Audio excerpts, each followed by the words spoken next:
꼭 알아야 할 어제의 뉴스. 박근혜 전 대통령은 어제 변호인 집단 사임 이후 추가 선임에 나서지 않고 있습니다. 사실상 법적 대응을 안 하겠다는 뜻으로 풀이됩니다. 실제로 박 전 대통령은 변호인 측에 형량이 20년형이든 30년형이든 개의치 않는다고 말한 것으로 전해졌습니다. 또 박 전 대통령은 이재용 삼성전자 부회장과 김기춘 전 대통령 비서실장의 선고를 앞두고 책임이 자신에게 있다는 옥중 메시지도 공개할 방침으로 알려졌습니다. 이에 대해 법조계에선 법정에서 혐의를 다투는 대신 정치투쟁을 본격화하려는 시도로 보고 있습니다. 특히 박 전 대통령 측이 정치투쟁과 지지층 결집을 통해 사면을 고려하는 게 아니냐는 지적도 나옵니다. 서울중앙지검 국정원 특별수사팀은 어제 소환 조사하던 추명호 전 국정원 국장을 오늘 새벽 2시 긴급 체포했습니다. 국정원법상 직권남용과 정치 관여 혐의를 적용했습니다. 추 전 국장은 이명박 정부 당시 박원순 제안문건 작성에 직접 관여하거나 박 시장을 겨냥한 국정원의 조직적 공격을 기획한 혐의 등을 받고 있습니다. 검찰은 또 추 전 국장이 박근혜 정부 시절 국정원 고위 간부로 근무할 당시의 의혹에 대해서도 수사 중입니다. 어제 국정원 적폐청산 TF는 추 전 국장이 최순실 씨 국정농단 사태에 전조가 담긴 첩보 170건을 묵살했다고 발표하기도 했습니다. 특히 추 전 국장은 이석수 전 특별감찰관 등과 관련 국정원장 보고를 거른 채 우병우 전 민정수석에게 비선 보고를 했다는 의심도 받고 있습니다.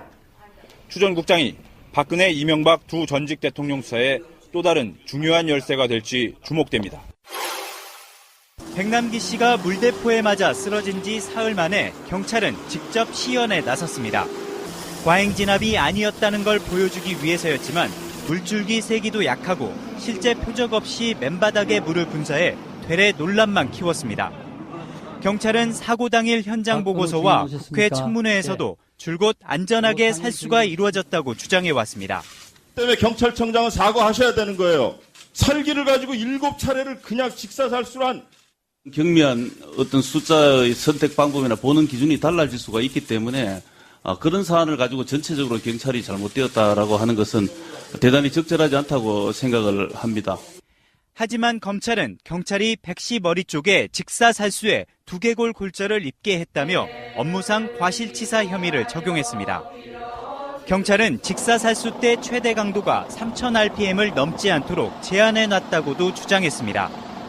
하지만 검찰 조사 결과 백 씨에게 살수한 충남 9호차는 수압 제어 장치가 고장나 있었고 살수 요원 한모 경장이 고장 사실을 숨기고 보고서를 허위 작성한 정황이 확인됐습니다. 백 씨 유족이 청구한 민사소송 초반에 경찰은 백 씨 사망은 직사살수 때문이 아니라는 입장이었습니다. 검찰은 그러나 백 씨의 사망이 직사살수에 의한 것으로 판단하는 등 경찰의 주장은 거듭 뒤집혔습니다. 백남기 투쟁본부는 검찰 수사 결과를 일부 긍정평가하면서도 강신명 전 경찰청장을 무혐의 처분하거나 추가 관련자를 인지하고도 밝혀내지 못한 데 대해선 의문을 제기했습니다. 방송 중간에 좋아요를 눌러주시면 새날팀들에게 큰 힘이 됩니다. 미리 감사합니다. 트위터가 진짜 언론입니다. 걸어다니는 정치백과사전 디테일의 제왕 최민희 의원과 깨볶는 시간입니다. 우리 미니 하고 싶은 말 다해. 미니미니 드디어 20번째 시간입니다. 어서 오십시오. 안녕하세요. 20번째면요 5개월? 네. 정권교체 끝나고 바로 시작해서 네. 대통령 임기도 5개월이 좀 지났고 네. 우리는 한 주도 안 쉬었습니다. 네. 감사드리고요. 최민희 민주당 디지털소통위원장, 현 남양주 병지역위원장, 와부 진건 조한택 의원, 금곡 양정지금 도농, 그리고 이주영 수행실장은 지금 행불 중. 혼자 밥만 빨리 먹고 오시면 어떡해요? 혼자 밥 안 먹었어요. 둘이 같이 먹었어요. 근데 지금 왜 안 와요? 저기요, 솔직히 말하면 구새누리당 의원들은요, 보장을 하고 밥도 같이 안 먹어요. 진짜? 수행하고. 아하. 심지어 막 따로 먹고 그런다고 저희한테 막 제보도 들어왔어요. 저희는 안 그래요. 다 같이 먹어요. 근데 왜 이렇게 안 와요? 근데 이제 밥 먹고 제가 배불러서 산책 좀 하고 왔다 갔다 하다 보니까 없어요. 그래갖고 걸어서 여기 올라왔어요. 진짜 행불이네. 네, 그리고 제가 여기 간다고 한 15분쯤 전에 나 걸어서 올라왔다 메시지 보냈는데 아직 안 오니까 진짜 행불이죠. 헐. 뭐 오겠지 뭐. 무슨 일이 있을까? 걱정. 납치된 게 아닐까? 그 등치에 마음이 약해서. 육군 대위 출신이. 예, 마음이 약해서. 제가 요즘에 언론 보도들을 보면서 마음을 막 쓸어 담고 있습니다. 내가 그런 분들하고만 방송하나 이런 생각이 좀 들고요. 김현우 이야기는 뭐 김현우 방송에서 했으니까. 네. 그러면 하루 걸러서 이런 표현 죄송해요. 내 새끼들 뉴스가 계속 나옵니다. 저 새날 새끼 할래요. 그 SBS하고 JTBC 보도를 보는데 그 보도 뉴스에 일단 정말 저작반 현수막이 크게 클로즈업 돼서 나와요. 그 현수막 끝에 자세히 보면은 최민희라고 쓰여 있어.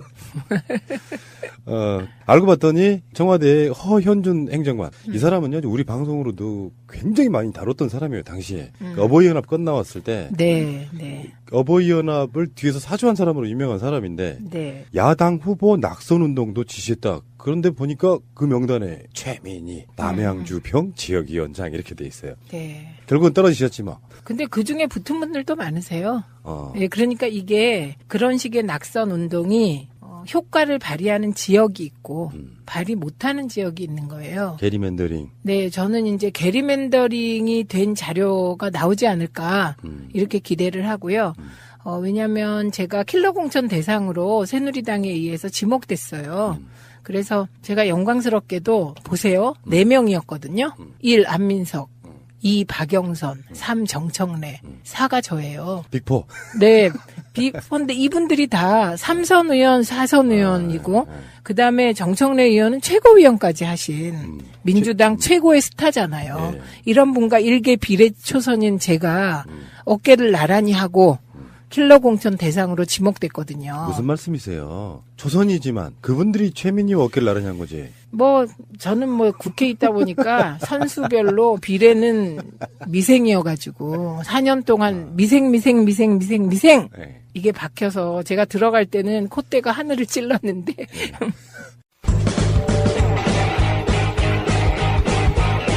제도로서의 민주주의가 흔들리고 구타는 일은 이제 없습니다. 민주주의가 밥이고 밥이 민주주의가 되어야 합니다.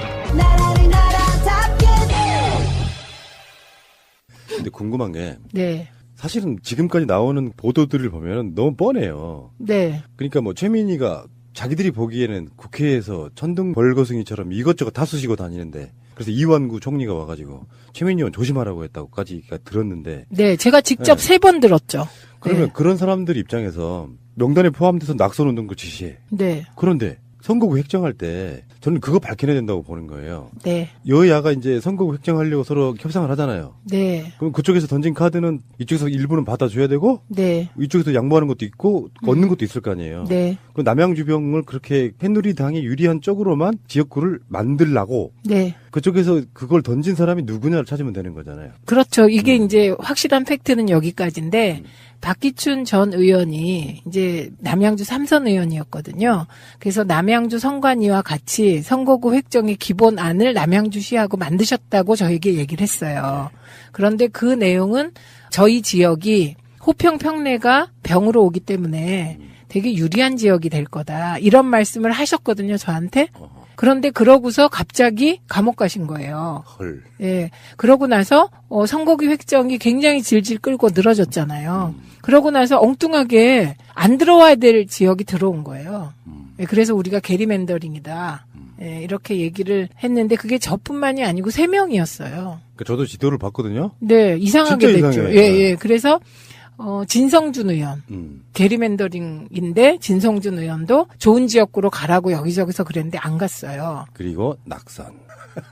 그리고 박남춘 의원. 예. 근데 박남춘 의원은 워낙 이분이 거기 토백이세요. 예, 토백이고 그 지역에 좋은 고등학교 나오시고 뭐 그래서 그분은 예를 들면 뭐 한 2만 표 차로 이길 걸 조금 떨어지는 차로 이기는 정도였고요. 제 경우는 이제 토백이도 아니고 간지 1년 만에 선거를 치르는데 게리맨더링을 해버리니까 치명적이었죠. 그래서 저도 당 일부에서 을이나 갑으로 가라. 경선하면 제가 이긴다 그랬어요. 여론조사 해보니까. 그런데 진성준 의원처럼 저도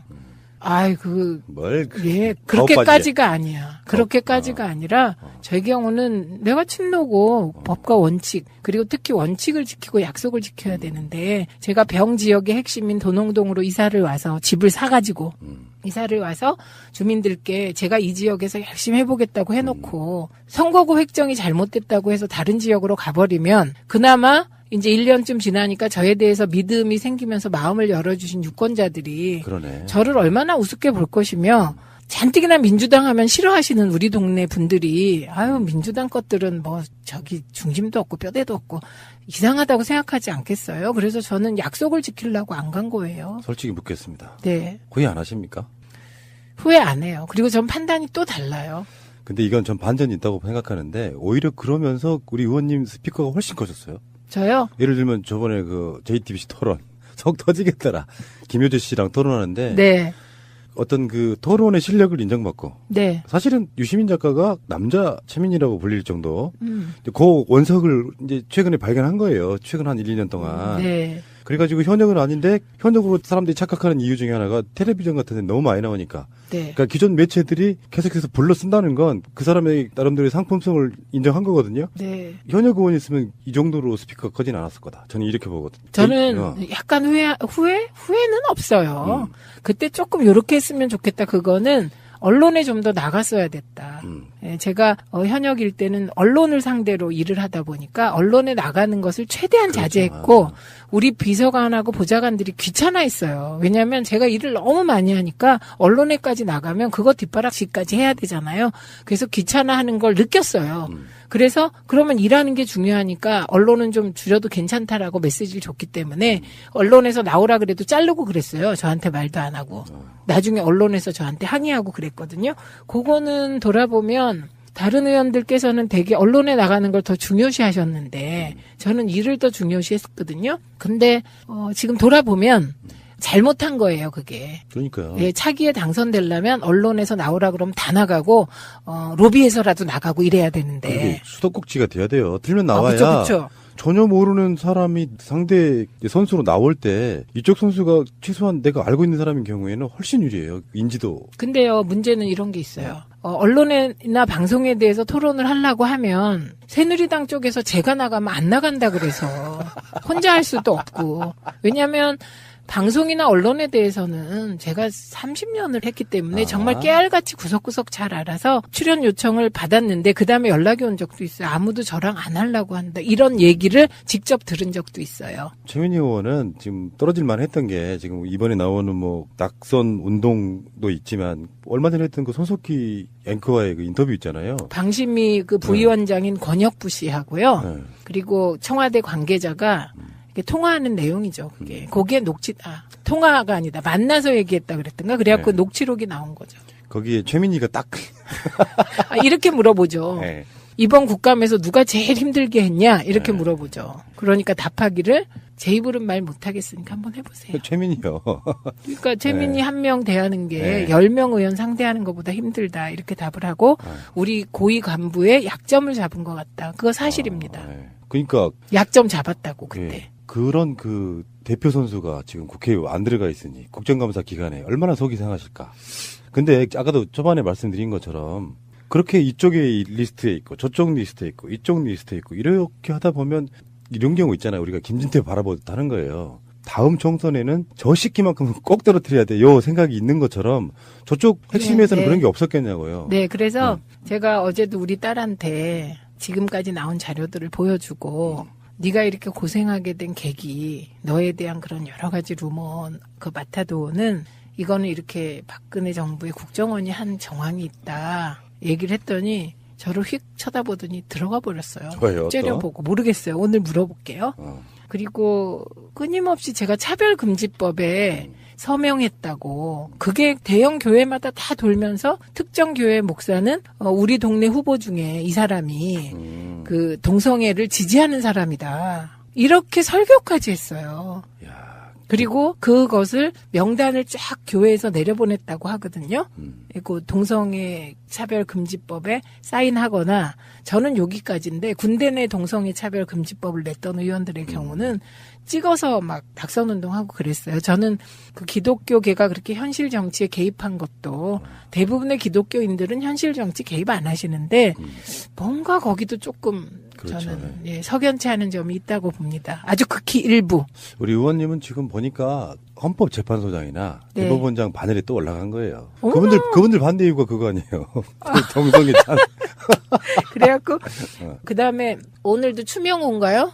네, 그분과 관련하여 그분이 입수했던 최순실 관련 자료 보면 윤전추가 최순실의 개인 트레이너였다. 요거 나오잖아요. 그거 제가 그때 윤전추 얘기하면서 최순실 추적하다가 일정 부분 들어가면 추적이 안 돼서 못했던 거고요. 그래서 그때 이제 필라테스 장비 고가에 그 필라테스 장비 폭로하고 윤전추가 뭐 하는 사람이냐. 그래서 박근혜 개인 트레이너다. 제가 몸매 관리용 3급 행정관이다. 이거 폭로하면서 그때 이제 저하고 김기춘이 설전하는 내용이 노컷 동영상으로 막 돌았죠.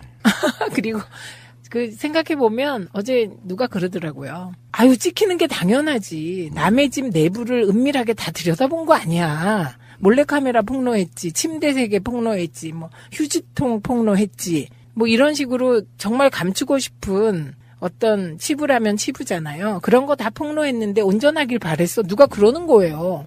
근데 그게 야당 의원의 임무잖아요. 네, 저는 임무대로 한 거고 김현은 되게 웃겨요. 왜요? 자기는 그렇게 하면서 그랬지. 저한테 저를 어느 날 그만하세요. 그러는 거예요. 말투도 아니, 그러니까 지난 방송에도 그 얘기 하셨어요. 그래서 자기가 말렸다고.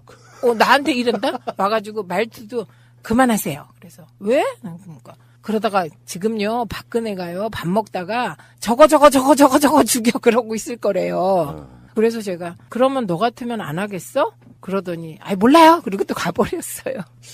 이제 솔직히 뭐 이런 말씀은 저밖에 할 수 없는 얘기라고 생각하는데 적당히 하고 이렇게 몸보신 하시는 분들도 계시잖아요. 같은 당에도. 제가 그런 기술을 못 배워서요. 그리고 제가 만약에 어렸을 때부터 꿈이 정치고 그 꿈을 이루어서 비례대표를 받았고 이런 사람이라면 정치를 계속해야 되니까 다른 판단할 수 있었을 거예요. 근데 제 경우는 진짜 정치를 할 생각은 1도 없었어요. 노무현 대통령께서 서거하셨기 때문에 문성근 선배가 진짜 자기 숨을 못 쉴 것 같다고 했기 때문에 제가 통합운동 하다 보니 어떻게 이렇게 몸을 버려갖고 저는 시민운동의 원로로 살고 싶었거든요. 고고한 학처럼. 모두에게 존경받으면서 존중받고. 그런데 이제 정치권에 들어오게 된 거라 제게는 그런 자료를 입수했는데 몸보신 혹은 미래를 위하여 폭로 안 하는 건 저는 옵션이 하나도 없어요. 그런 옵션은. 지금도 마찬가지예요. 그랬으면은 속으로 엄청 후회했을 거예요. 만약에 그랬다면. 후회할 거면 안 했겠지.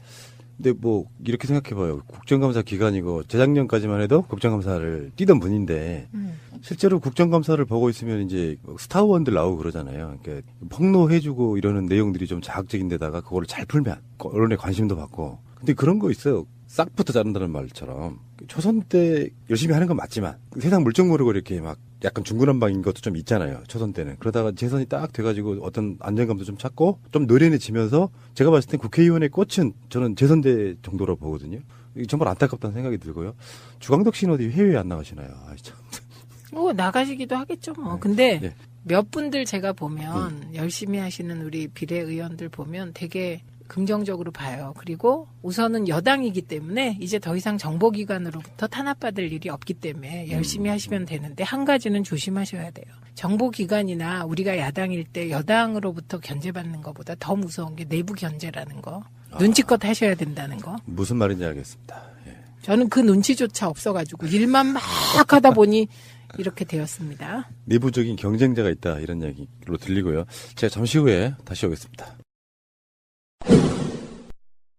자유한국당이 권양숙 여사, 노건호 씨, 노정현 씨, 연초로 씨, 박연차 씨 이렇게 고발했단 말이에요. 네. 640만 달. 네. 여기에 대한 확실하게 우리 좀 예. 짚고 넘어가죠. 네, 제가 이걸 정리하기 위해서 노력을 하는데 TV 토론에 나가면 이게 시간이 정해져 있잖아요. 그러다 보니 깔끔하게 정리를 하지 못한 마음이 들어서 오늘 그냥 텍스트를 하나 드리려고요. 그래서 누가 이런 이야기 하면 이렇게 말해. 그쵸.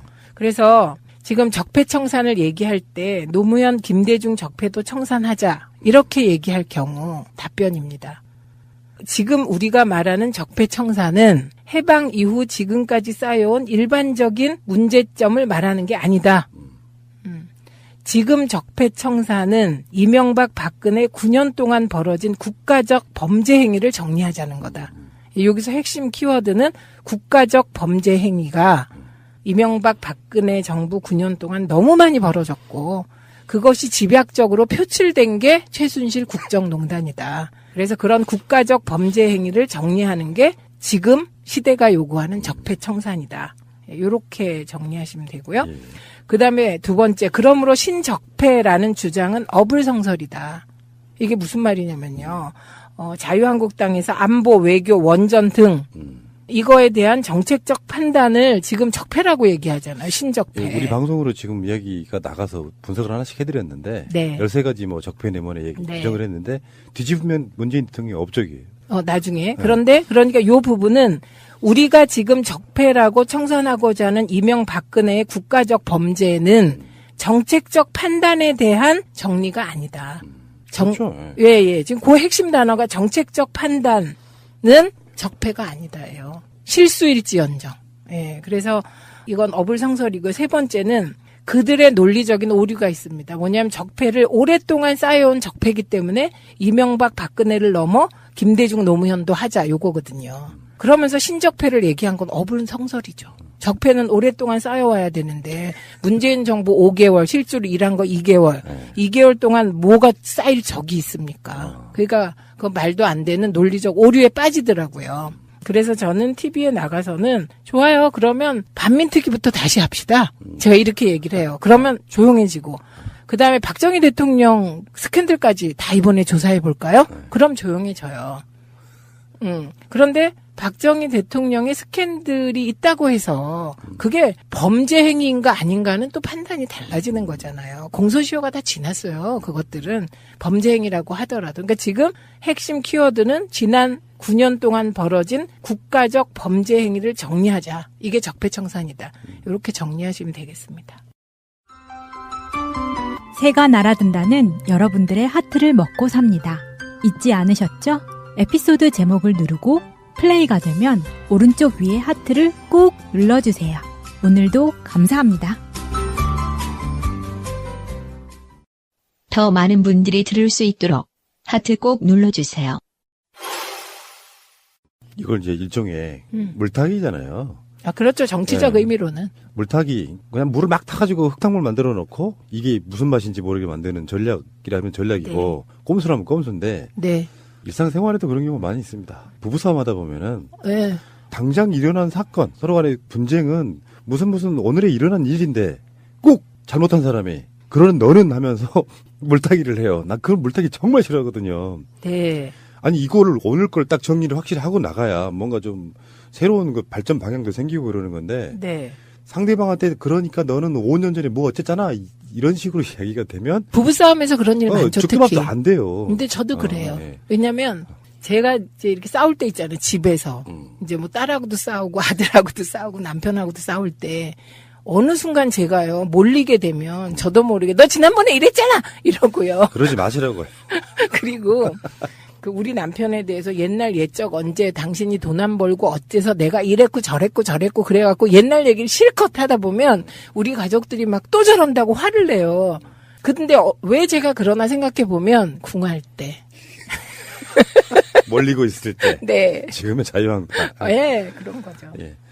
근데 지금 이런 건 있어요. 이제 요즘에는 SNS가 워낙 발달하다 보니까 네. 어떤 사람 우리만 KBS 뉴스를 안 보는 게 아니고 네. 저쪽도 안 봐요. 그러면서 지들끼리 카톡으로 돌리는 정보들이 있어요. 네, 네. 근데 그 사람들은 자기랑 친한 사람들과만 돌리기 때문에 우리 쪽 정보를 접하려고 하지 않습니다. 네. 팟캐스트를 들으면 그 사람들 심장 벌리고 죽을지도 몰라. 그러니까 아예 안 들어서 서로 간에 설득이 안 돼. 네. 근데 요즘에 이제 누구일 걸로 의심되는 사람들이 카톡으로 돌리는 게 대표적인 게 640만 달러 이야기예요. 아, 네. 그래서 고발까지 네, 했다고 아까 말씀하셨잖아요. 네. 그거는 기본 정리를 이렇게 네. 하시면 됩니다. 우선 첫 번째, 640만 불 건은 노무현 대통령님 서거로 이명박 정부의 검찰이 공소권 없음 결정을 내린 것이다. 공소권 없음. 예, 이미 내린 것입니다. 그리고 이 공소권 없음 결정을 내린 게 문재인 정부 검찰이 아닙니다. 이명박 정부 검찰입니다. 예, 그리고 두 번째는 그럼에도 불구하고 재조사를 할 수 있는 요건이 있습니다. 그게 가장 중요한 게 새로운 증거가 나오거나 결정적인 새로운 진술이 나와야 돼요. 그 진술과 관련한 문건이 나오고. 모든 사건이 그래요. 네, 그런데 새로운 증거 나온 거 없고요. 진술 나온 거 없고요. 새로운 문건 나온 거 없습니다. 그리고 이 새로운 문건 관련하여서도 해당 당사자들로부터 새로운 진술이나 문건이 나와야 돼요. 아까 고발했다는 분들. 어른 거 없습니다. 지금 어거지 쓰고 있는 거고요.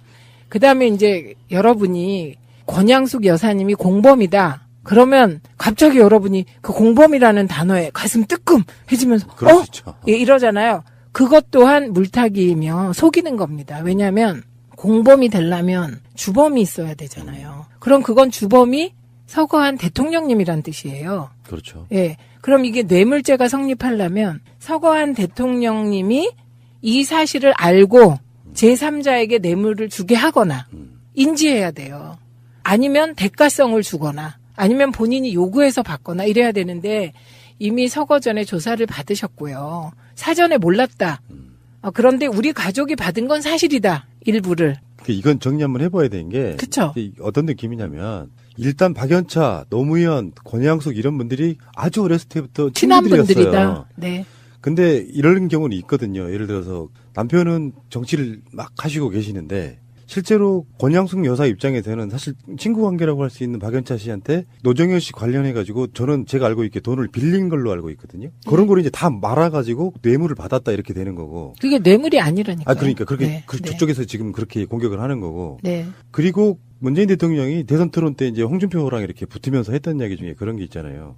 당사자가, 그러니까 권력자, 공무원인 자가 뇌물을, 그러니까 그 돈을 받았다는 사실을 모르는 상태로 무슨 뇌물죄가 성립이 되냐. 네, 네. 근데 우리가 최대한 양보해가지고 돈을 빌렸든 뭐 어쨌든 간에 권양숙 여사가 박연차 씨로부터 받은 돈, 빌린 돈이든 어쨌든 간에 그런 것들이 법적으로는 전혀 뇌물죄가 성립이 안 되는 요건들이잖아요. 네, 권양숙 여사는 공직자가 아닙니다. 그리고 대가성도 없었고요. 예, 그 뇌물죄가 성립되려면 공직자여야 되고 대가성이 있어야 되고 그래서 제3자 뇌물죄가 또 있잖아요. 본인이 안 받아도 제3자가 받으면 이제 공직자가 뭐 대가를 주거나 알거나 이러면 뇌물죄가 되는데 일단 모르셨습니다. 예, 몰랐다는 게 중요하고 더 중요한 게 있어요. 이제 노무현 대통령님이 몰랐나 알았나를 조사할 수가 없다는 거예요.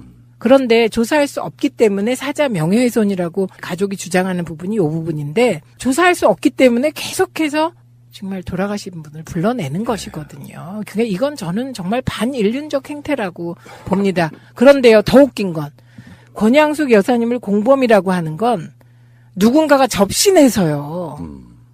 이승과 저승을 오가면서 확인하지 않고는 불가능한 얘기죠.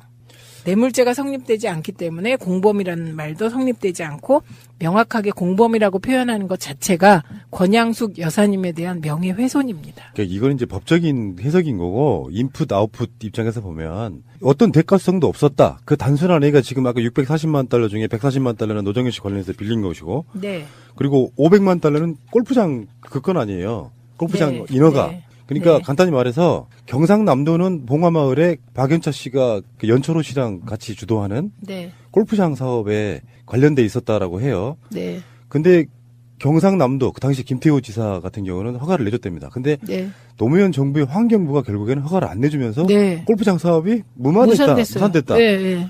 그게 그러니까 만약에 정말 참여정부의 환경부가 그 골프장을 허가했다면 진짜 큰일 날 뻔했어요. 그래도 별거 아닌데 그래도 큰일 날 뻔했다고요. 예, 근데 허가를 안 하셨다고 하더라고요. 그런데 무슨 뇌물이에요? 그러니까요. 그러니까 지금 이제 우리 쪽에서 나가는 모든 토론자들은 우리가 이거 아무리 지금 뭐 피하려고 해도 피할 수 없는 상황이 되었습니다. 그래서 명확하게 정리를 해야 돼요.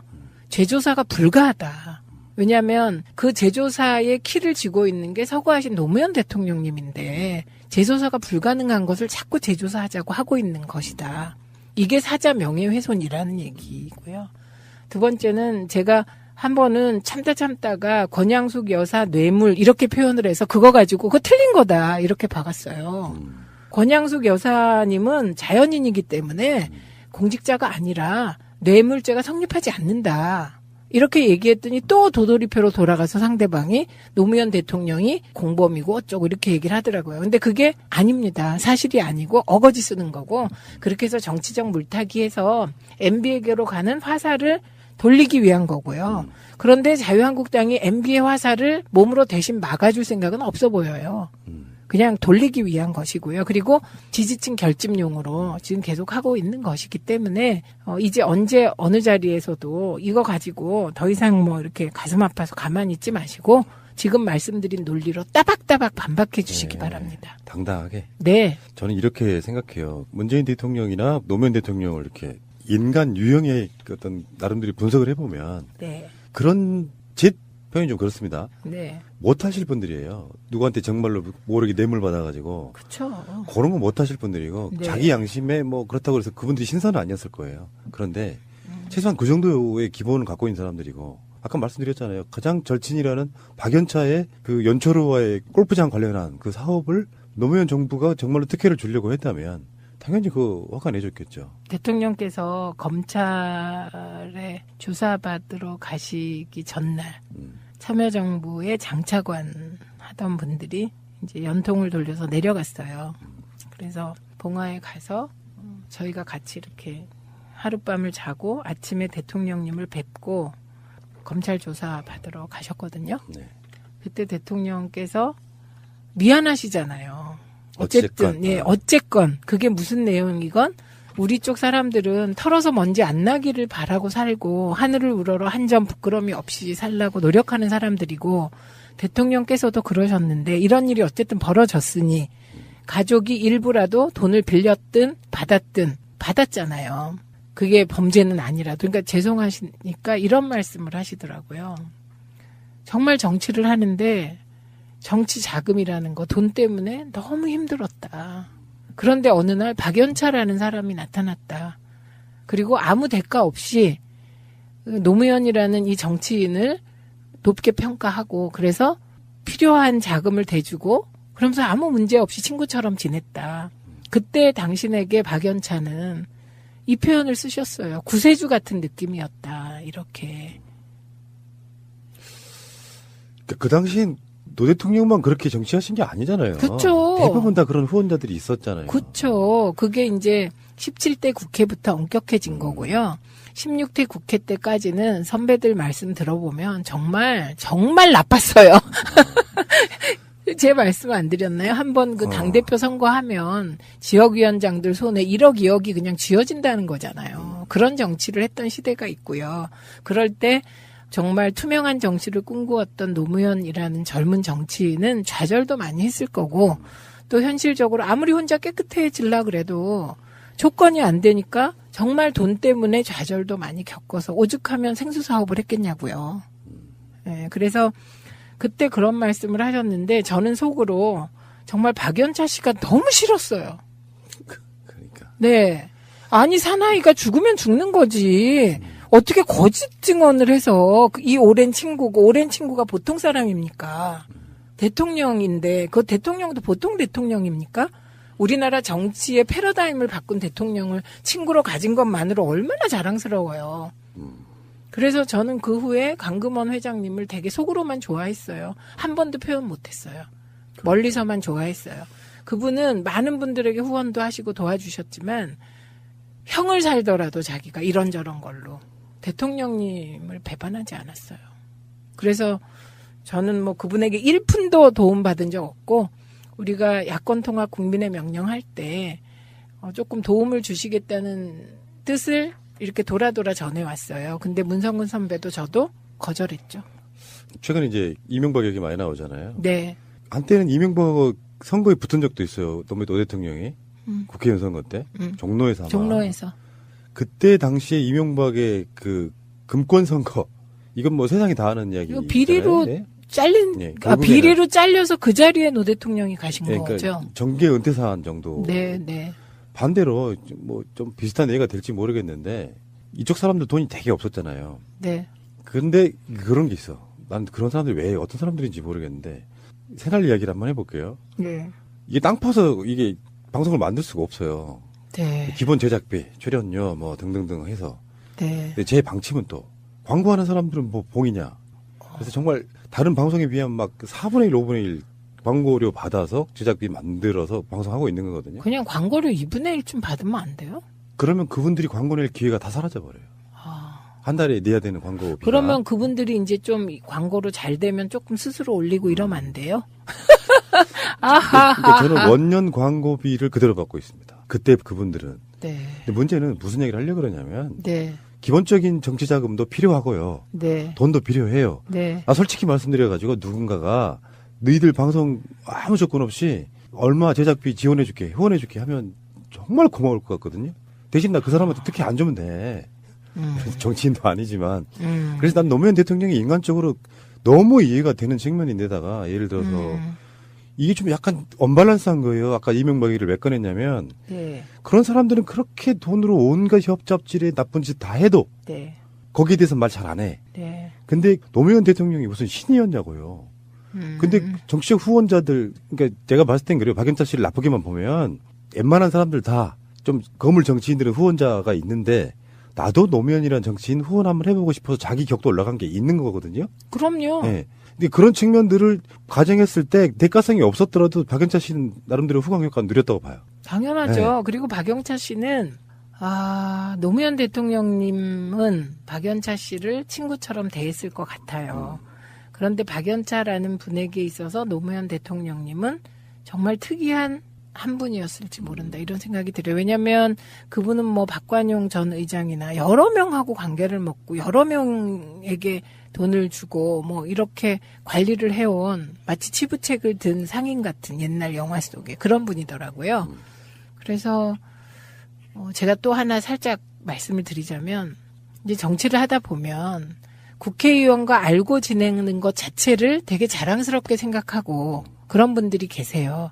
그런 분들 중에는 좀 사업적으로도 성공하고 출세한 분들이 계세요. 그래서 꼭 뭐를 바라기보다 좋은 정치인을 후원하는 것을 기쁨으로 아는 분들이 계세요. 예, 그래서 그렇게 해서 정말 건전한 후원 문화가 형성되면 좋고 지금은 이제 정치자금법이 잘 정비가 돼서 후원회를 이제 할 수 있으니까 그런 이제 어떤 공식적인 법적으로 보장된 통로를 통해서 후원할 수 있는 길이 있기 때문에 되게 좋아진 거죠. 근데 이제 제가 후원회를 안 했던 건 이런 것 때문에요. 지금 당한 거. 이해찬 총리처럼? 네, 제가 만약에 그때 후원회 했으면 저는 임기 중에 잘렸을 거예요, 아마. 맞아. 네. 왜냐하면 후원금이라는 게 내가 모르게 문제되는 돈이 들어올 수도 있거든요. 그게 코에 걸목 허걸이 이런 방식으로. 네, 그래서 엮어버리니까. 네, 후원금에 대해서 이런 말이 있습니다. 정치인은 담벼락을 이렇게 걸어가다가 왼쪽으로 떨어지면 감옥이고 오른쪽으로 떨어지면 사회다 이런 말이 있거든요. 그래서 그런 얘기를 하도 들어서 나는 언론과 싸우는 거니까.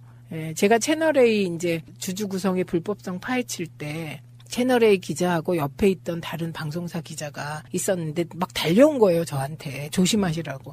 그때 무슨 얘기를 해줬냐면 채널A 기자가 이렇게 전화를 하는데 근데요, 최민희가 후원회가 없어요. 그러더래요.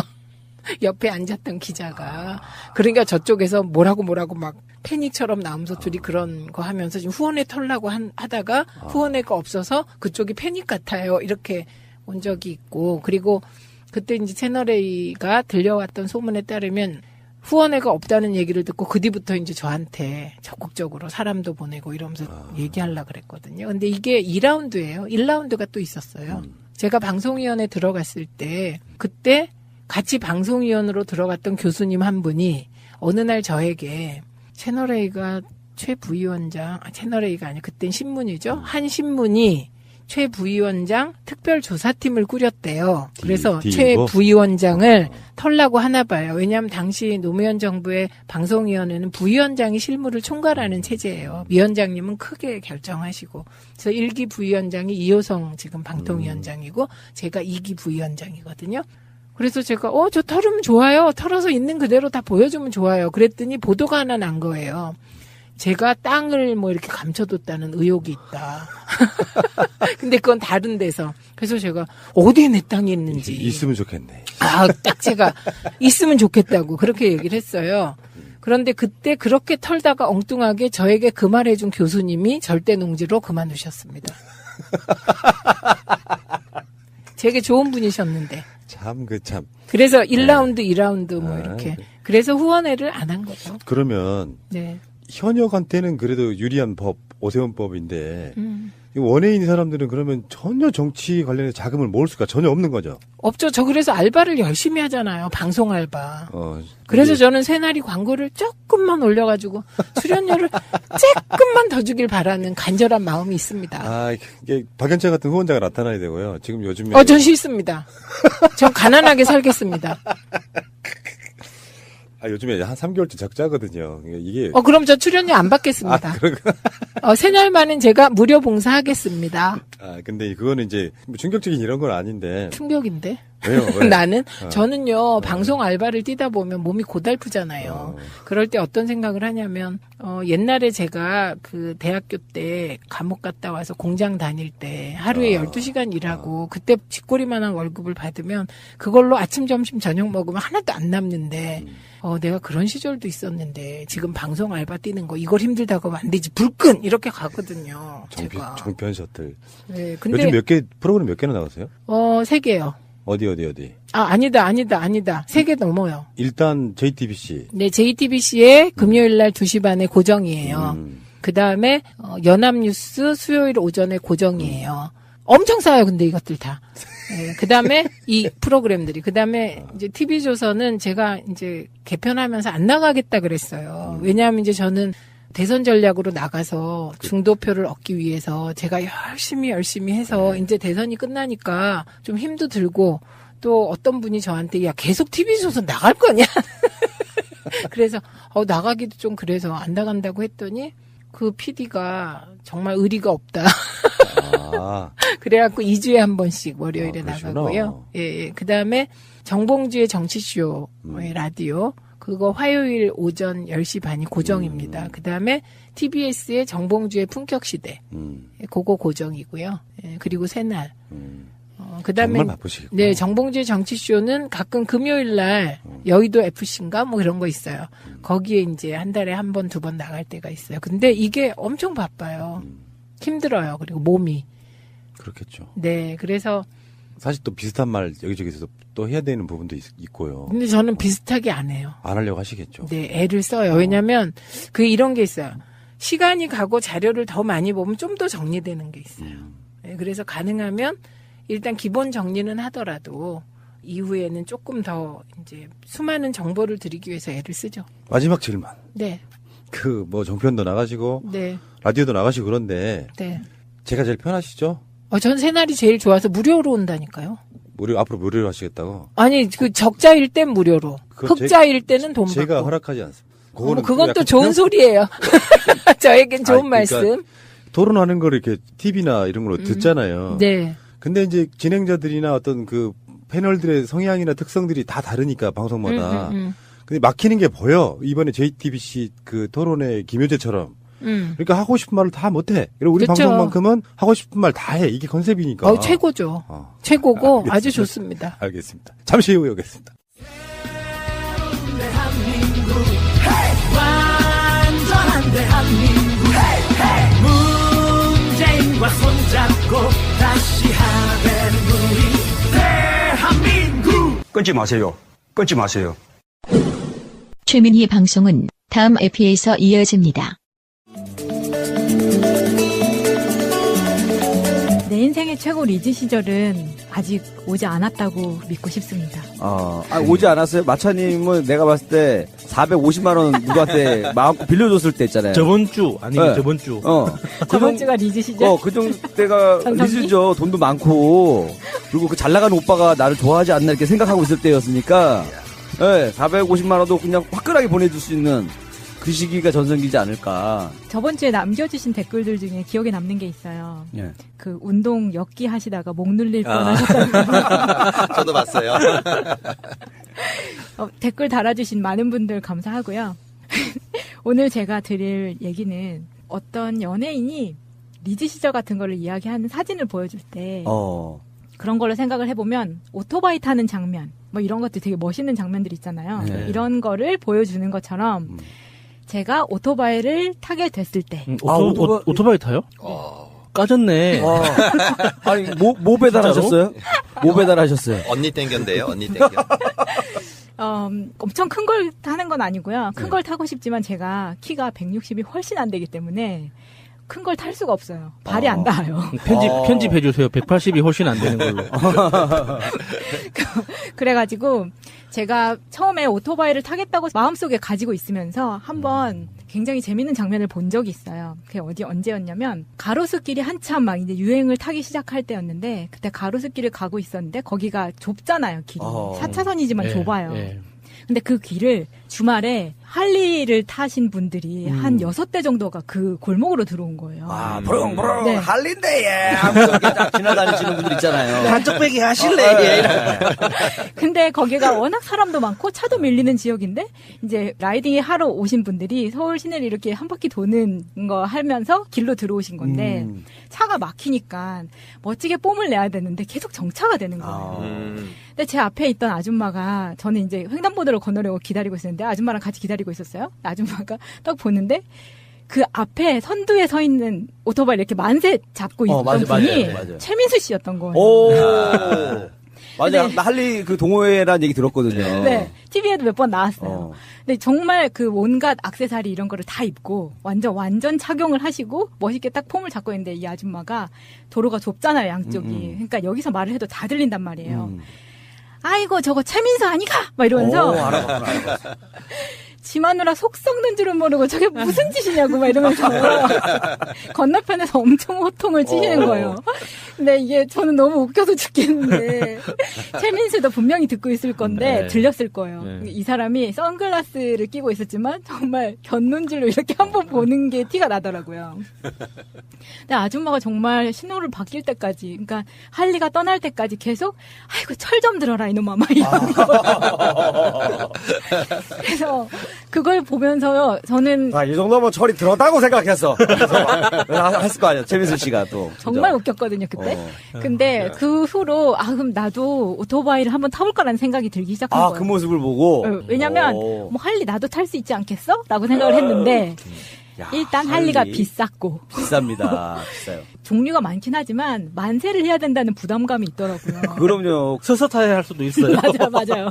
그래서 여성분들 같은 경우는 항상 여기 제모를 잘 해야 돼요. 겨드랑이 제모를 여름에 탈 때. 네, 불편합니다. 근데 그때 당시에 저희가 이태원에 살았었는데 거기가 교통이 되게 애매해요. 이태원역이 생기기 전이었거든요. 그러다 보니까 어떻게 보면은 서울의 한가운데인데 강남 가는 거가 되게 힘들었어요. 그때 당시에 강남 회사를 다니고 있었는데 그러다가 그러면 할리는 안 되겠고 스쿠터를 한번 사볼까? 그래서 퇴계로에 가서 흔히 말하는 눈탱이 맞는다고 하죠. 또 맞았어요. 또 오토바이 얼마예요? 200 갖고 되겠어 오빠? 450 줄게 하고 또 사신 거 아니에요? 정말 가서 50cc 도요다 이 조그만한 스쿠터를 하나 샀어요. 중고로 샀는데 제가 봤을 땐 중고 가격이 새거보다 비싸게 사셨다는 소문이 있어요. 중고인데. 그래가지고 이제 그걸 가지고 집에 와서 그땐 정말 되게 신나게 탔어요. 처음에 산 목적은 강남까지 가긴 좀 힘들었고 12km라서 좀 멀어가지고 집에서 남산도서관 가기가 되게 애매했는데 거기 왔다 갔다 하는 게 정말 좋더라고요. 근데 50cc니까 버스 아저씨들 이러신 분들이 저를 못 봐요. 안 보는 척 하는 건지 모르겠는데 못 보시더라고요, 잘. 아니 그 위에서 위험했던 순간이 되게 많았어요. 그러니까 그 약간 시야가 다르잖아요. 버스 같은 경우는. 그래서 제가 봤을 때는 그냥 어떤 난폭 운전식으로 그러니까 오토바이 비켜라 이거죠. 조그마한 여자애가 타고 있고 하니까 경적도 빵빵 울리고 막 이런 것들이 되게 심하더라고요. 네. 깜짝깜짝 놀라죠, 운전하다가. 네. 버스 소리. 그렇게 이제 타면서 언니들을 알게 됐죠. 오토바이 타는 언니들? 바이크 타는 언니들? 바이크 타는 언니들이 제가 50cc였음에도 불구하고 저랑 되게 잘 놀아줬었어요. 아니 그 당시 오토바이 타는 언니들 약간 그 커피 하시는 언니들 말고 또 있어요? 저도 되게 놀랬던 게 예전이면은 다 멀쩡한 직장인에 대장을 하고 있던 언니는 약간 포르쉐 2대에 막 할리 1대에 뭐 스쿠터 뭐 취미로 하나 갖고 있고 막 이런 언니였어요. 저도 이제 사업하려고 막 하던 때여가지고 정말 저한테 롤모델 같은 언니였었거든요. 열심히 따라다녔죠. 그러다가 제가 한번 사고가 난 적이 있어요. 처음이자 마지막으로 사고가 난 적이 있어요. 그 얘기를 하려고 하는 건데. 오토바이 사고?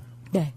근데 제가 50cc잖아요. 네. 그리고 저는 겁이 많아서 뭐 30 이상 땡기질 않아요. 어쩔 수 없이 대교를 건너거나 할 때는 맞춰줘야 되니까 50 정도까지는 밟아요. 밟지만 한 번은 제가 다음 날 아침에 프랑스 출장을 가는 날이었는데 그 전날 언니들이 이제 우리 한강에서 치킨 먹자 막 이래가지고 이제 50cc를 타고 한강을 갔어요. 치킨을 맛있게 먹고 집에 갈 때가 됐는데 나 이제 집에 가서 짐을 싸야 되니까 근데 비가 조금씩 오기 시작하는 거예요. 그래서 이 오토바이를 두고 가자니 한 달 정도 갔다 올 건데 오토바이가 한강에 혼자 있으면 안 될 것 같은 거예요. 그래서 정말 마음을 크게 먹고 이렇게 모자를 푹 눌러 쓰고 비가 오는 사이로 되게 천천히 가야겠다라는 생각을 한 거예요. 그때 대리운전을 불렀어야 되는데. 오토바이 대리운전? 네, 있습니다. 있어요? 있어요. 있어요? 네. 몰랐네. 네, 비가 오니까 천천히 가야지. 그런데 그 한강은 오토바이가 못 들어가게 돼 있잖아요. 근데 당시에는 그 치킨 배달하고 하시는 분들 다 들어왔을 때였어요. 다만 주행을 못하게 되어 있을 때였는데 일단 제가 가지고 들어왔으니까 빠져는 나가야 되잖아요. 빠져나가는 길에 제가 물 웅덩이를 발견하지 못하고 한 20km로 가는 와중에 거기에 바퀴가 빠지면서 전복이 되면서 제가 오토바이에 깔린 거예요. 근데 50cc니까 그렇게 무겁진 않은데 제 몸무게 한 2배 정도 되는 무게였는데 제가 깔린 거는 그러면 160kg 정도 나가는 그렇게 스쿠터 치고 꽤 많이 나가는 몸무게. 네, 좀 무거웠죠. 네. 근데 저는 살짝 발끝만 이렇게 깔리고 순간적으로 제가 한 2, 3초 정도가 기억이 없는 거예요.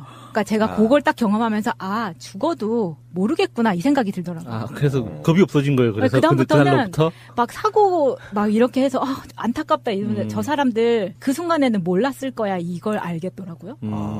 맞아요. 이렇게 크게 다칠 때 이렇게 뭐 찢어지거나 이렇게 부러지거나 할 때 옆에서 보는 사람들은 인상을 찌푸리잖아요. 이렇게 그 통증을 상상하니까. 근데 막상 다치는 사람은 그 순간에는 안 아파요. 네. 이렇게 나중에 빠르면은 몇 분, 늦으면은 한 반나절 정도 지나서야 통증이 오기 시작해요. 그래서 그 3초간의 기억이 없으니까 순간 이제 오토바이가 팍 엎어지고 제가 이렇게 양손으로 땅을 팍 짚고 무릎하고 이렇게 팍 엎어져 있는 자세가 된 거예요. 근데 저는 이제 순간 무슨 일이 일어났지? 별로 안 다친 것 같은데 라는 생각을 했는데 우산을 쓰고 산책을 하던 아주머니가 지나가시다가 저를 딱 보더니 어머 어떡해 아줌마 어떡해요 아줌마 괜찮아요 이제 이런 거예요. 아줌마라고? 네, 아줌마 괜찮냐고. 아줌마 아닌데요. 진짜 순간 내가 너무 아픈데 저 아줌마 아니에요. 그 상황에서도 그게 기분 나빴던 거예요. 그 상황에도 어떻게를 걱정해줘야 되는데 겁나 아픈데 병원에서 전화해가지고 여기 또 119인데요. 여기 사람 다쳤는데 몸무게는 한 80kg 안 나가요. 그 상황에서도. 그러니까 나중에 이제 그 아주머니들이 와가지고 저를 이제 제대로 앉히고 오토바이를 세워주고 근데 다행히 그때 비가 부슬부슬 내리기 시작하니까 집으로 돌아가던 조깅을 하던 의사가 있었어요. 와. 그래가지고 이제 야, 이거 마치 그 영화 드라마 같은 거 아니야? 네, 연인으로 발전돼야 나한테 되는 이런 여자는 네가 처음이야. 막 이런 거. 근데 그랬으면 좋았을 텐데. 야. 그래서 똑바로 앉으니까 이제 막 피가 엄청 나는 게 보이는 거예요, 무릎에서. 근데 오늘 딱 방송 시작하기 전에 야수님이 저한테 물어봤죠. 무릎에 그건 뭐예요? 뭐 흉터가 있어요, 무릎에? 예, 무릎에 뭔가 이게 전투 중에 부상을 입은 것처럼 상위 군인처럼 이렇게 흉터가 있더라고요. 못 봤는데. 예. 저는 사실은 그게 흉터가 중요하다고 생각을 안 했어요. 되게 웃기죠. 왜냐면 보통은 이게 치마를 입고 해야 되니까 사람들이 되게 신경을 썼을 텐데 저는 그러니까 치마도 편하게 입고 다니시잖아요. 네, 저는 신경을 안 써요. 그 제가 워낙 키가 작으니까 누가 제 무릎까지 볼 그게 없다고 생각을 했죠. 그러면 러시아 마피아처럼 별 문신을 해요. 아, 거기에다가? 러시아 갱단들처럼. 그런 게 있더라고요. 예, 흉터 가리려고 흉터 맞춰가지고. 예, 그래도. 맞아요. 그런 것도 있긴 있는데. 근데 저는 다친 부위가 무릎의 연결 부분이라서 이게 움프 페인 부분이에요. 그러니까 거기에 이제 처음에 딱 다쳤을 때가 거기가 이제 완전 찢어진 거죠. 야, 거기가 또 약간 성장판이랑 관련 있는 데인데 혹시 그 사고 때문에 좀 키가 좀 덜 자랐다고 생각하시는 거 아니에요? 큰일 날 뻔했네요. 이미 30 넘은 후였기 때문에. 원래 30부터 클 생각하고 있었잖아요. 우유도 많이 먹고 30부터라도 내가 키를 키워야지 하고 막 엄청 먹었는데 그거 다치면서부터 약간 이제 좀 놔야겠구나. 그랬죠. 예. 한 10cm 더 클 수 있었는데 좀 아쉬운 게 있어요. 그래서 이제 처음에는 이제 여기가 그냥 단순하게 찢어졌으면 모르는데 막 잘못 골절이나 됐으면은 내일 당장 비행기를 못 하잖아요. 이 걱정이 되는 거예요. 그래서 이제 울면서 옆에서 이제 119 불러줘가지고 들어오는데 그때가 주말이고 거기가 이제 서초동 근처니까 너무 막히는 거예요. 그러니까 비를 맞고 앉아 있는데 이제 옆에서 아줌마들은 저 때문에 못 가고 우산 씌워주고 있고. 그때만 해도 정이 있었어요, 이렇게. 그래서 이제 우여곡절 끝에 앰뷸런스를 탔는데 앰뷸런스 처음 타봤어요. 저 혼자 탔으니까 엄청 춥더라고요. 그때 여름이었는데도 불구하고 막 몸이 막 엄청 떨려요. 피가 나고 막 하니까. 네. 증세가 나타나기 시작하는구나, 네. 이제. 근데 엄마한테 딱 전화가 온 거예요. 엄마 모르고 있을 텐데, 엄마, 어디냐? 그러는데, 나 지금 집에 가고 있어. 엄청 떨리는데, 목소리를 딱 가라앉히고, 엄마한테 거짓말을. 걱정하실까봐? 네. 이제 집에 가서 짐 싸야지. 내일 공항에서 전화할게. 그거 딱 끊은 다음에, 선생님 너무 추워요. 거의 뭐 사이코패스 연기신데. 야, 연기력이. 와, 선생님 너무 추워요. 대단하신데요. 와, 마치 지금 이 연기가 그거 있잖아요. 예전에 그 친구에서 유호송이 백시 한 대만 뽑아도 할 때 그 연기. 죽이고 싶은 사람. 이름 하나만 대라. 그 연기 나옵니다, 지금. 그래가지고 순천향 병원을 갔어요. 가서 응급실에 들어가 있는데 이제 뭐 진통제를 놔주는데 보호자가 없잖아요. 보호자가 없는 상태에서 진통제를 맞고 그 전에 이제 언니들하고 신나게 치킨을 먹었잖아요. 이제 다 토하기 시작하는 거예요. 그 진통제가 그런 부작용 그런 증상이 소화가 잘 안 돼요. 그런 증상이 오바이트가 나오게 되고 막 그런 거죠. 그렇구나. 그래서 이제 막 난리를 치고 선생님이 이제 한 1시간 정도 기다려서 어떤 이제 선생님이 이제 오셨어요. 이거 꼬매야 되겠네. 그래서 이제 아픈 데다가 마취 주사를 놓고 거기서 이제 그 자리에서 그냥 바로 꼬매는 거예요. 큰 수술은 안 들어가고 그냥 꼬매고 끝날 정도로. 네, 그냥 꼬매는 거예요. 다행이네요. 선생님이 뭐라 그러냐면 자전거 타다가 넘어졌죠. 막 이러면서 요새 자전거 타다가 들어온 사람 너무 많다고 이렇게 비 오는 밤에 자전거 왜 타요? 막 이러면서 선생님이 막 엄청 야단 맞으면서 그 다리를 꼬매고 붕대로 칭칭 감아서 이제 다리를 못 굽히게 그런 상태로 이제 집에 온 거예요. 어떻게 어려워요, 그거? 택시 타고 이제 이렇게 집에 왔죠. 목발 하셨어요? 네, 한쪽 짚는 거를 하고 되게 쩔뚝쩔뚝 온 거예요. 그런데 이제 저는 내일 비행기를 타야 되잖아요. 너무 성질이 나는데 그래도 이제 어떻게 할 수가 없으니까 비행기는 타야 되니까 집에 와서 잠 한숨 못 자고 짐도 하나도 안 싸놔가지고 대충 이제 막 싸고 다리를 못 구부리니까 너무 불편하고 이제 승질이 나기 시작하는 거예요. 나는 가서 수영장도 가고 선탠도 하고 해야 되는데 이걸 못 한다는 게 너무 이제 성질이 나는 거죠. 근데 가만히 생각해보니까 대한항공에 전화를 해야겠다는 생각이 들더라고요. 저와 같은 사건을 겪으신 분들은 꼭 이 방법을 쓰시기 바래요. 다쳤을 때 어떻게 되는지. 대한항공에 전화를 했어요. 새벽 3시에 정말 떨리는 목소리로 제가요 이따가 11시에 프랑스 가는 비행기를 타야 되는데 제가 지금 다쳤어요. 뭐 이제 또 연기 또 나온다. 연기하시네, 연기. 그래서 전화를 했더니 그러시냐고. 그럼 제가 다리를 다쳐서 구부릴 수가 없으니까 저는 내심 기대는 했어요. 이전에도 한번 그냥 갔는데 비즈니스로 업그레이드를 해준 적이 있어가지고 혹시 바꿔주지 않을까 혹시 자리를. 그렇지 않을까. 근데 저는 목적은 그게 아니었고 제가 공항에 도착해서 비행기 탈 때까지 휠체어를 좀 해줄 수 있냐 이걸 한 거였거든요. 정말 딱 공항까지는 택시를 타고 이제 가서 거기에서 이제 도착을 했더니 정말 휠체어가 딱 나와 있는 거예요. 진짜요? 네, 정말 택시 내리는데 기다리고 있어요? 네. 정말 제가 재벌 총수가 된 것처럼 그걸 타고 뒤에 이제 직원들이 짐이랑 이런 거 다 갖다 주고 하고 다 확인하고 누군지 다 확인하고. 네, 티켓팅이랑 이런 것도 다 해주고요. 그리고 이제 그걸 타고 휠체어만 들어갈 수 있는 이제 출입국 쪽으로 가요. 그래서 그런 서비스를 한번 받았어요, 제가. 근데 들어갔는데 제가 너무 슬픈 거예요. 내가 왜 이렇게 짓을 했나? 막 이런 생각을 하면서. 어제 났었을까 하면서. 그게 너무 이제 서럽기 시작해가지고 공항에서 들어가는데 제가 막 펑펑 울었어요, 앉아서. 그러니까 되게 사람들이 봤을 때 어땠겠어요? 범죄인 인도하는 것처럼. 그러니까 애가 다리에 붕대는 감았지. 초췌한데 애가 막 울고 있으니까 마치 강제 추방되는 그런 분위기인 거예요. 그러니까 이 대한항공 직원이 제가 너무 안 됐는지 되게 어린 남자분이었거든요. 자기 사비로 저한테 음료수하고 막 초코바 이런 거를 사다 주는 거예요. 그러면서 고객님 울지 마세요. 배가 고파서 우는 줄 알고. 막 이제 제가 완전히 나라를 떠나는 줄 알고 고객님 울지 마세요. 언젠가 다시 돌아오실 날이에요.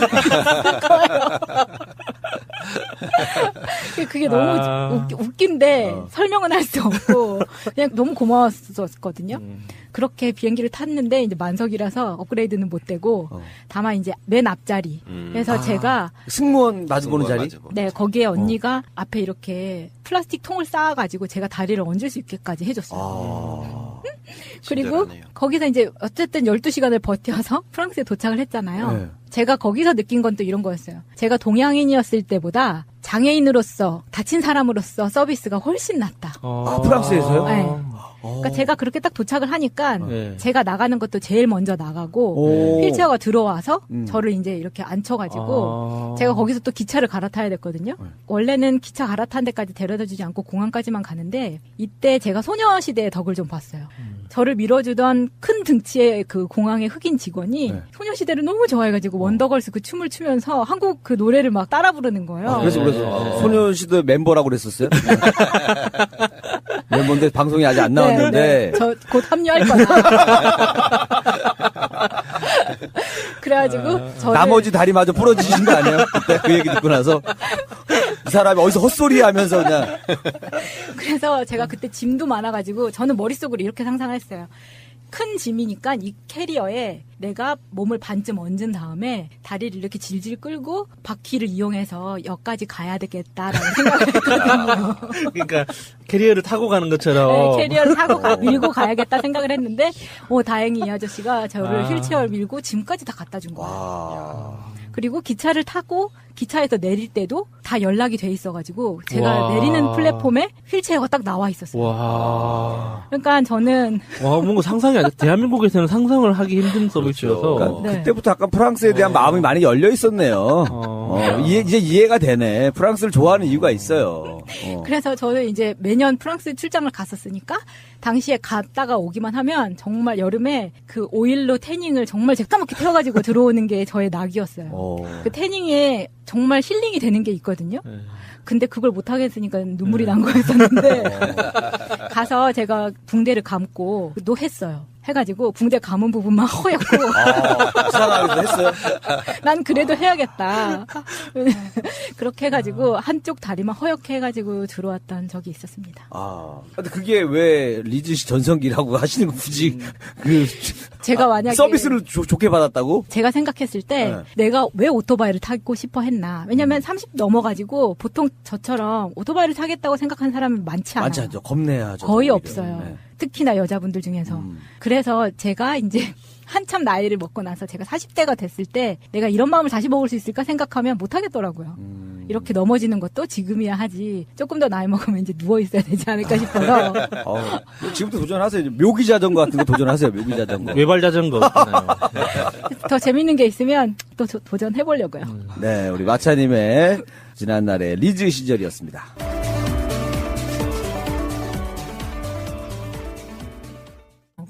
그러다가 지금요 박근혜가요 밥 먹다가 저거 죽여 그러고 있을 거래요. 그래서 제가 그러면 너 같으면 안 하겠어? 그러더니 몰라요. 그리고 또 가버렸어요. 이제 솔직히 뭐 이런 말씀은 저밖에 할 수 없는 얘기라고 생각하는데 적당히 하고 이렇게 몸보신하시는 분들도 계시잖아요. 같은 당에도.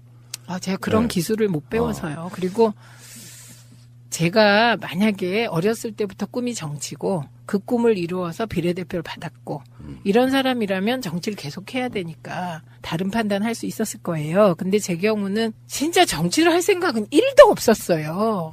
노무현 대통령께서 서거하셨기 때문에 문성근 선배가 진짜 자기 숨을 못 쉴 것 같다고 했기 때문에 제가 통합운동 하다 보니 어떻게 이렇게 몸을 버려갖고 저는 시민운동의 원로로 살고 싶었거든요. 고고한 학처럼.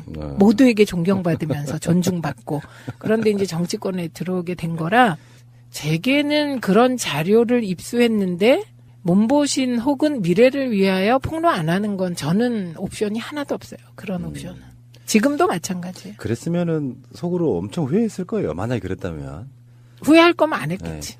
근데 뭐 이렇게 생각해봐요. 국정감사 기간이고 재작년까지만 해도 국정감사를 뛰던 분인데 실제로 국정감사를 보고 있으면 이제 스타원들 나오고 그러잖아요. 그러니까 폭로해주고 이러는 내용들이 좀 자극적인데다가 그거를 잘 풀면 언론에 관심도 받고. 근데 그런 거 있어요. 싹부터 자른다는 말처럼 초선 때 열심히 하는 건 맞지만 세상 물정 모르고 이렇게 막 약간 중구난방인 것도 좀 있잖아요. 초선 때는. 그러다가 재선이 딱 돼가지고 어떤 안정감도 좀 찾고 좀 노련해지면서 제가 봤을 땐 국회의원의 꽃은 저는 재선 때 정도로 보거든요.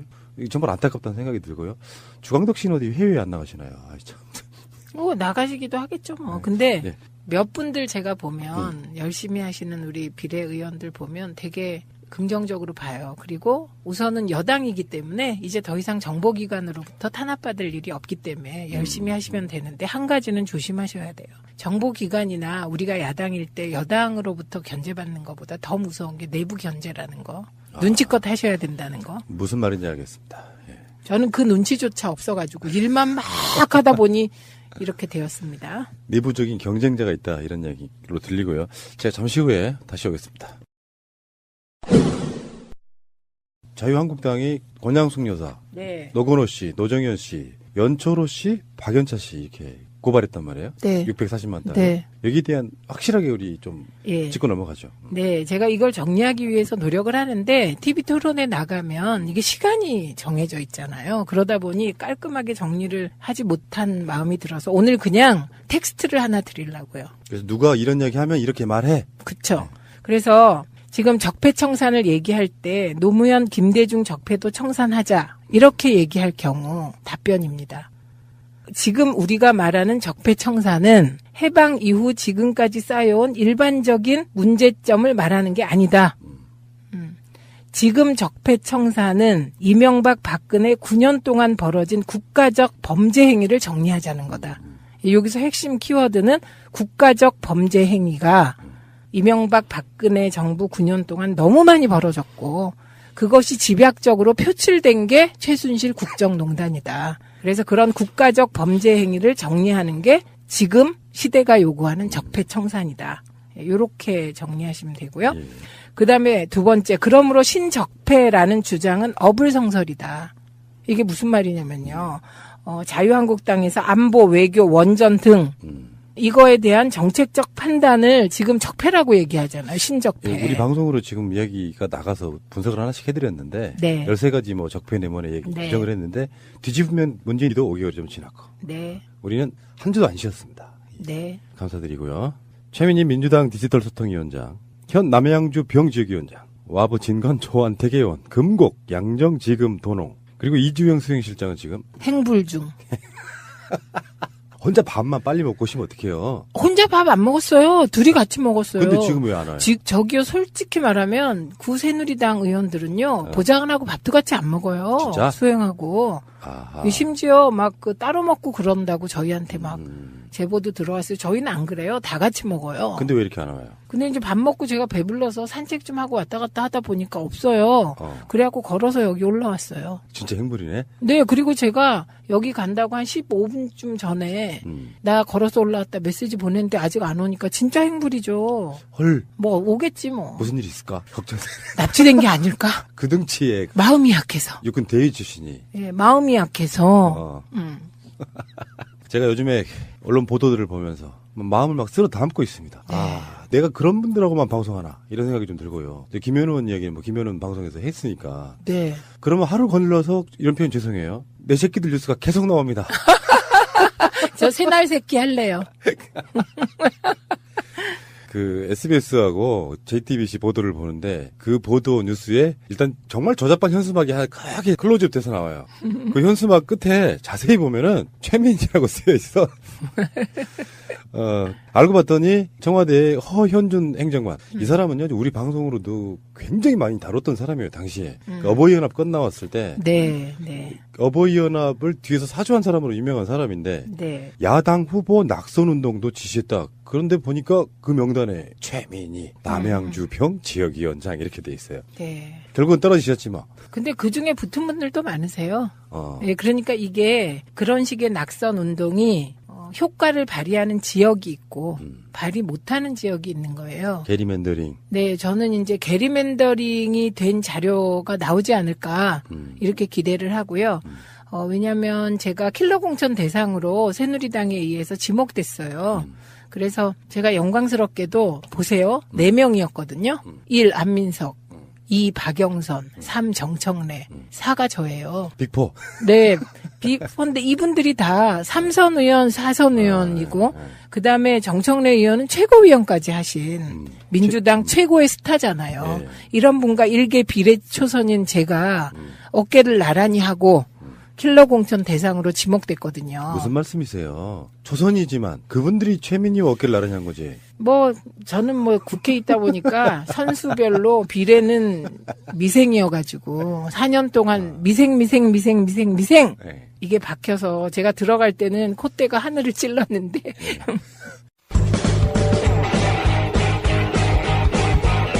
제도로서의 민주주의가 흔들리고 구타는 일은 이제 없습니다. 민주주의가 밥이고 밥이 민주주의가 되어야 합니다.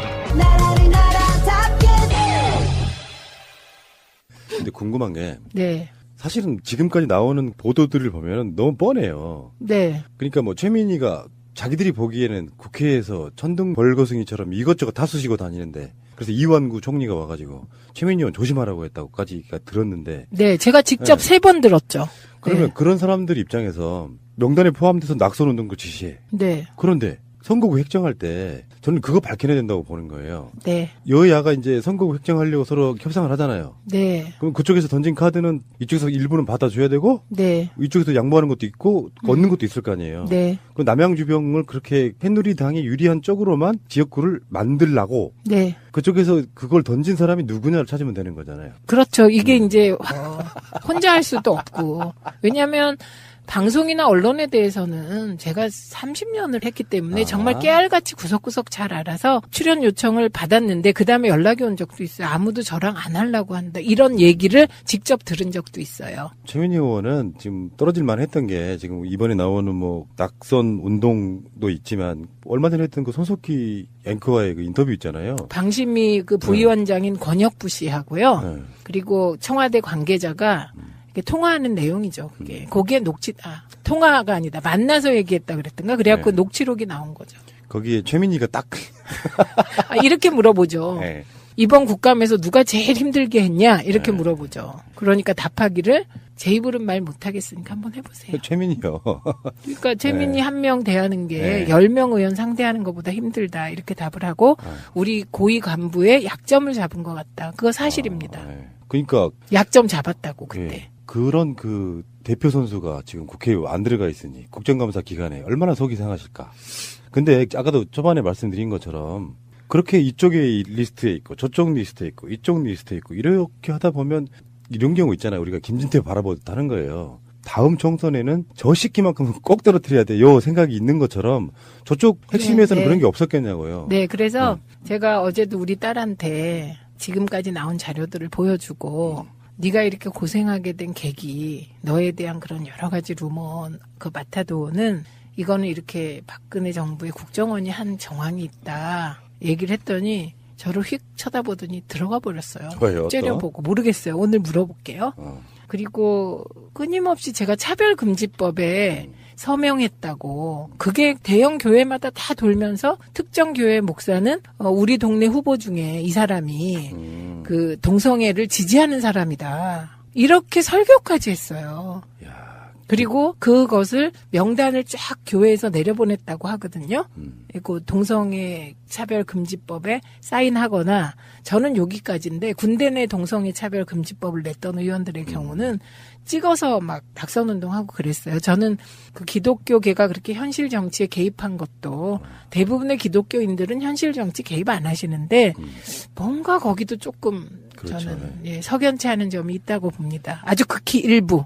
우리 의원님은 지금 보니까 헌법재판소장이나 네. 대법원장 바늘에 또 올라간 거예요. 그분들 반대 이유가 그거 아니에요. 동성애 참.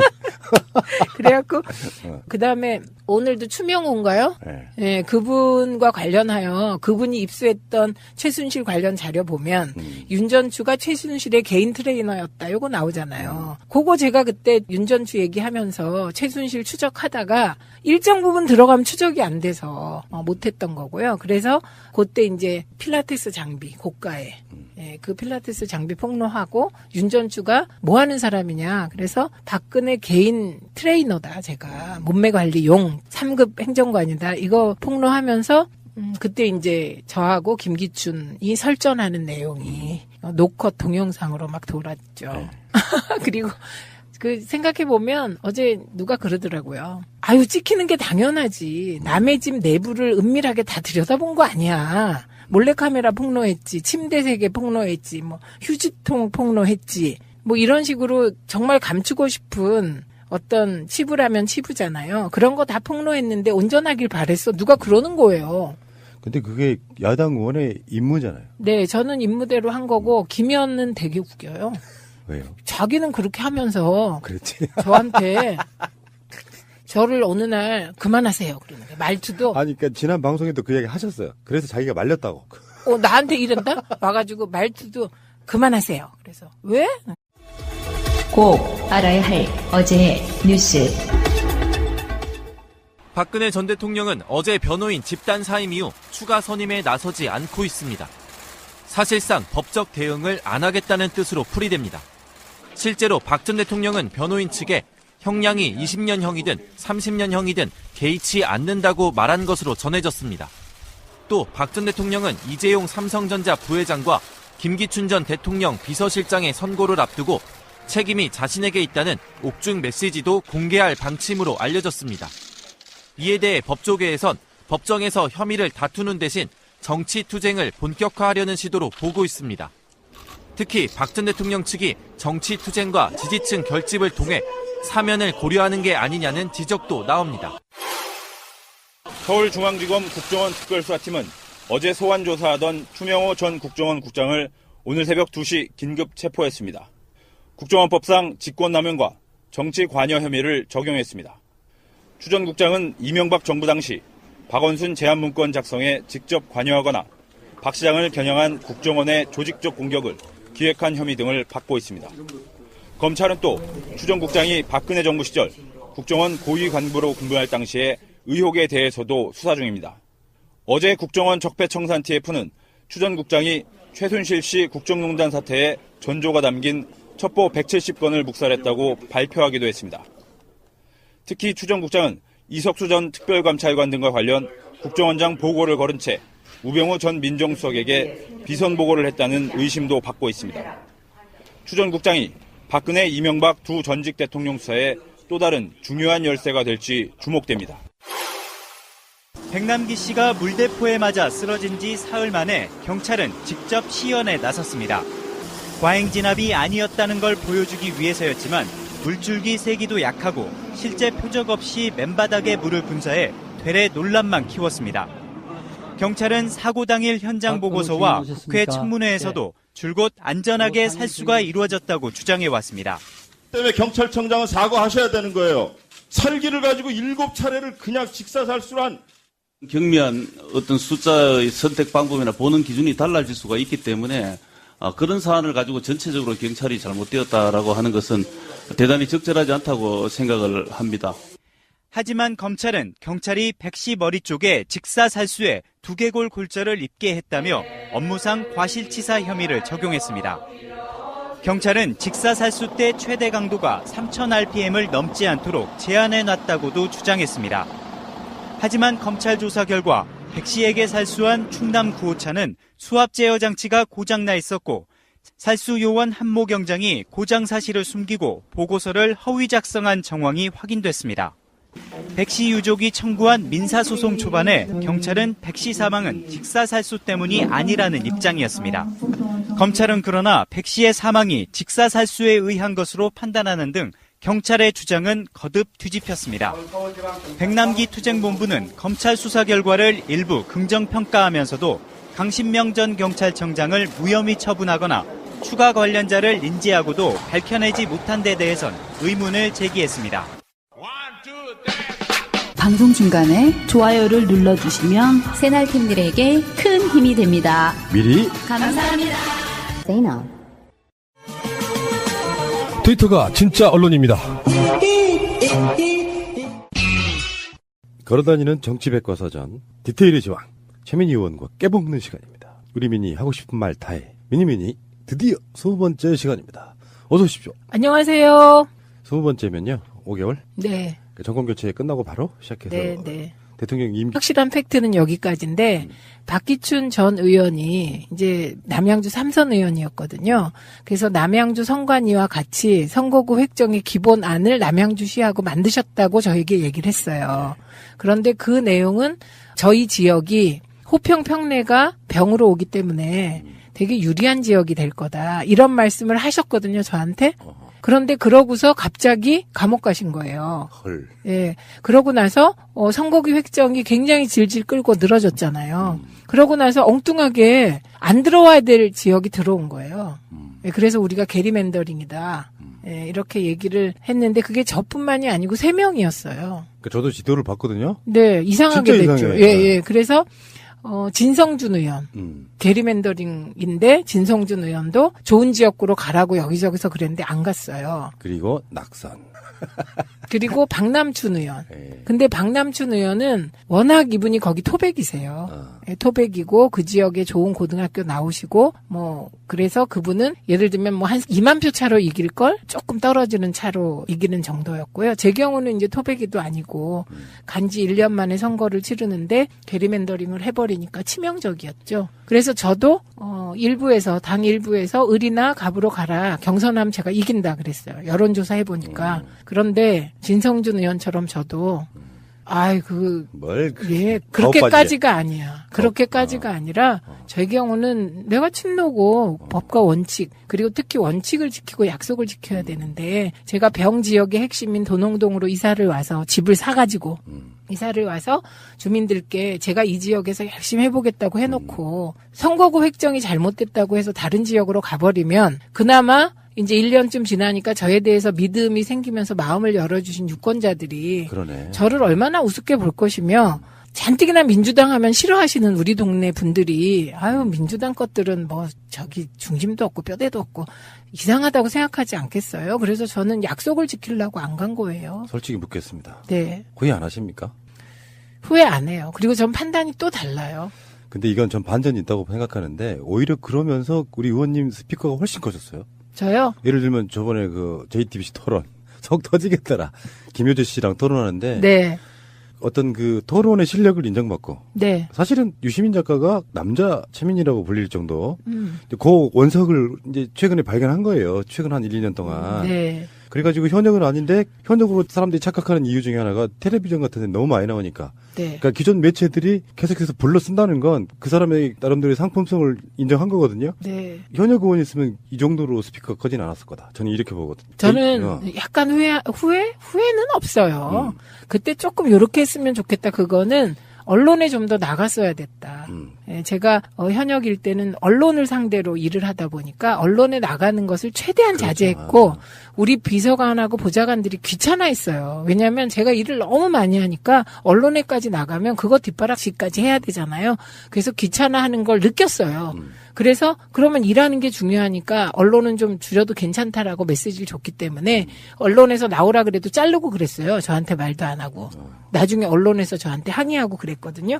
그거는 돌아보면 다른 의원들께서는 되게 언론에 나가는 걸 더 중요시 하셨는데 저는 일을 더 중요시 했거든요. 근데 지금 돌아보면 잘못한 거예요, 그게. 그러니까요. 예, 차기에 당선되려면 언론에서 나오라 그러면 다 나가고 로비해서라도 나가고 이래야 되는데. 그게 수도꼭지가 돼야 돼요. 틀면 나와야. 그쵸. 전혀 모르는 사람이 상대 선수로 나올 때 이쪽 선수가 최소한 내가 알고 있는 사람인 경우에는 훨씬 유리해요. 인지도. 근데요, 문제는 이런 게 있어요. 언론이나 방송에 대해서 토론을 하려고 하면 새누리당 쪽에서 제가 나가면 안 나간다 그래서